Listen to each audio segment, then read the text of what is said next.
Hi everyone, in this video I will show you how to insert star border in Microsoft Word document like this one. So first you need to go to the design tab on the top menu bar, and on the far right you will see that page border. Click on that, and under the border and shading click on the page border tab.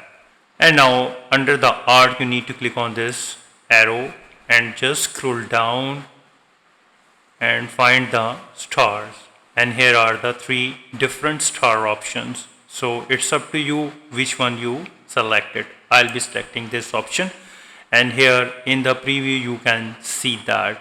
And if you want to increase the width, you need to increase the width of the star from here, and if you want to decrease the width, here you can decrease.